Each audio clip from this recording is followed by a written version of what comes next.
What's up, kind people of YouTube? My name's Ahmed, and welcome back to yet another video. Today, I wanted to talk to you about one of my favorite shows to come out last month, and I've been waiting almost a year for the show. Well, the show is an Edgar Allan Poe story adapted by none other than Mike Flanagan, and I was highly anticipating the story. I was highly anticipating the show because, well, when you put together one of the best horror writers, Edgar Allan Poe, with probably one of the best horror directors of our generation, Mike Flanagan, together, you will get fireworks, and I was not disappointed. I must say, a lot of people did not enjoy the show, and I kind of understand why they didn't. To be entirely honest, the show is not for everybody. It's a slow burner. It takes its time to grow. It takes its time to become what it is. And there are so many themes in the show that I want to make a different video altogether about the themes of the show, which I'm already working on. But I thought I should talk to you guys about the show itself. The thing is, the themes in the show, the themes that were brought in by Edgar Allan Poe, and then there were themes that were brought in by Mike Flanagan that kind of made the show what it is. I'm surprised I didn't mention it so long. The show is called The Fall of the House of Usher, and I would highly recommend that you would go watch this show without watching the rest of this video and then come back and watch the rest of this video, because I might spoil the show by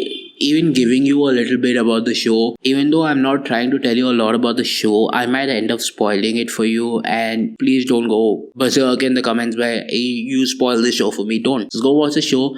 I highly recommend it. It's one of the best shows that come out on Netflix in October and November including. There are 4 reasons that I feel that it's one of the better shows that have come out. 1, visually it's stunning. Like, it's in typical Mike Flanagan Netflix style. There are a lot of shots that are, well, beautiful. Like, there are a lot of wide shots, there are a lot of close-ups, there are a lot of moments that build up towards the end. How the characters interact with each other because of how visually stunning it is. The classic blue tone of Netflix, which was kind of missing in a lot of shows that I've seen recently. Like, I was wondering why that wasn't there in most of the shows, is back with this one. The fact that each of the characters has been built from scratch for the show, like, it feels like that. Even though I do understand it's written by Edgar Allan Poe and he never misses. And the fact that there are crows, Edgar Allan Poe without a crow in his film or a story, not happening, dude. Like, it's not going to happen like that. Visually, it's stunning. Yes, it's a horror show, but how it is a horror show is very important. Unlike a lot of the horror fans of today who just expect jump scares and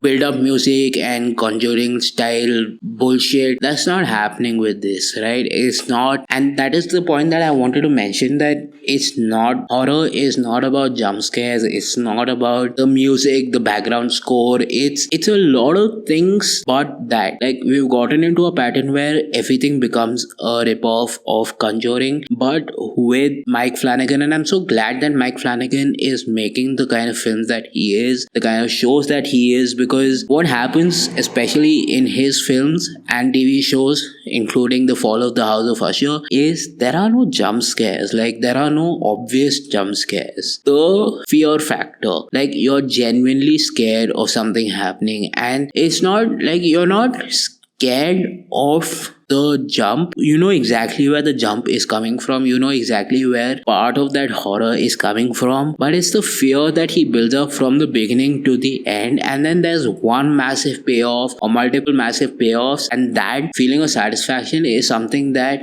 The Fall of the House of Usher does really well. It was done well in The Haunting of Hill House, which I'm making a video on. It was done well in Haunting of Bly Manor, another show directed by Mike Flanagan. And I would recommend both of those shows. It was done in Midnight Mass, Midnight Club, both of the shows that are directed by Mike Flanagan, written by Mike Flanagan. And then when he started adapting a story of Edgar Allan Poe, I just thought to myself, he's making his life so much easier now that he's adapting for a show that's written by probably one of the best writers, like I mentioned earlier. And I'm like, yeah, it's going to knock it out of the park. Of course, the visual effects are really well done, the lighting is done really well, visually stunning, yes. A lot of the things that you expect out of a Netflix show, yes. Two things that stood out for me, particularly one, how the story is told, because it takes its time to build towards the ending, and the way that Mike Flanagan has set up the ending is beautiful. But it's only in the last episode do you realize where the story began and how the story began, what were the things that made the story what it is. The score of the show is immense. Like throughout the show, like each episode is almost an hour long, so you're not gonna watch the whole show in a day. You could, I know people who could, but I wouldn't recommend it. It's a lot of process. That's the beauty of the show, right? He's written it in a way where you want to watch a couple of episodes and then break and process that what you've done. So that's the beauty of this show. And would I recommend this show? Yes, definitely. Is it for everybody? No, definitely not. It's a show that is weirdly placed in my heart because I love the show, but I cannot recommend it to a lot of people. A lot of people will not enjoy it. Do I